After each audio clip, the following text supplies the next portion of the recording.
ज्ञान संसार चैनल में आप सभी का स्वागत है।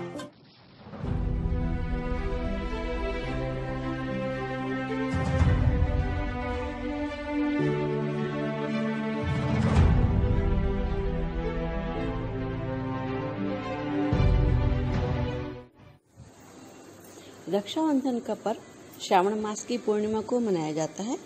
इस दिन बहनें अपने अपने भाइयों की राखी बांधती हैं और भाई अपनी बहनों को उपहार देते हैं। इसके अतिरिक्त भाई अपनी बहनों को उनकी रक्षा का वचन भी देते हैं। प्राचीन काल में ब्राह्मण समाज, ऋषि मुनि राजा महाराजाओं की राखी बांधते थे और राजाओं से अपनी रक्षा का वचन लेते थे। राखी के महत्व का एक उदाहरण यह है कि खानवा के युद्ध में सन 1527 ईस्वी में जब महाराणा संग्राम सिंह अर्थात राणा सांगा मुगल बादशाह बाबर से पराजित हुए, उनकी मृत्यु के उपरांत बहादुर शाह ने चित्तौड़ पर चढ़ाई कर दी। तब रानी करमबती ने मुगल बादशाह हुमायूं को राखी भेजी और हुमायूं अपनी सेना लेकर रानी करमबती की सहायता के लिए चल पड़ा। One more example of the importance of the festival Rakshabandhan.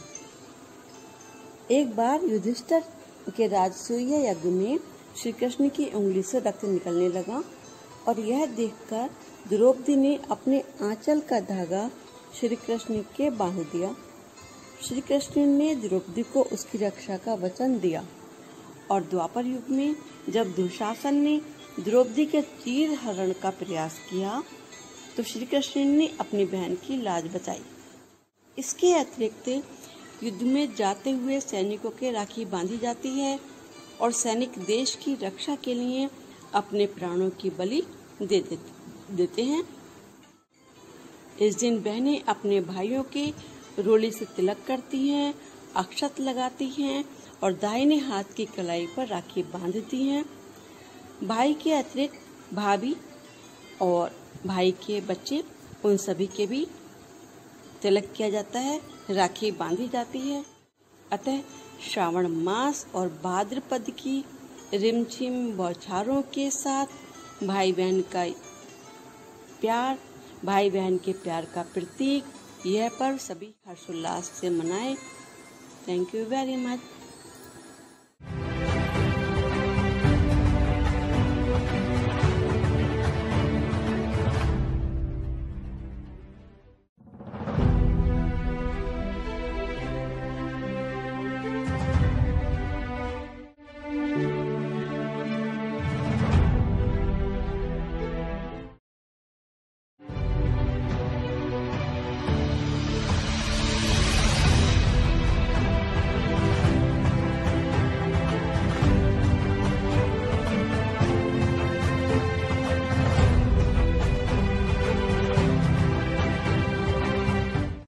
एक विचारणीय प्रश्न रक्षाबंधन से संबंधित। महिलाएं अपने पति को राखी बांधकर अपने पति से अपनी रक्षा का वचन क्यों नहीं लेती? संभवतः आंसर, महिलाएं अपने गले में मंगलसूत्र पहनकर अपने पति की रक्षा करती हैं, यहाँ तक कि यमराज से भी अपने पति को वापस ले आती हैं, जैसा कि हमने सती सावित्री की कहानी में पढ़ा है। अब जिसकी रक्षा का संकल्प स्वयं भारतीय नारी ने लिया है, उससे अपनी रक्षा का वचन क्यों मांगे राखी बांधकर? अतः रक्षाबंधन एक आदर्श भारतीय परंपरा है। आओ राखी बांधें और हम सब मिलजुल कर भाई बहन के प्यार का प्रतीक यह पर्व मनाएं।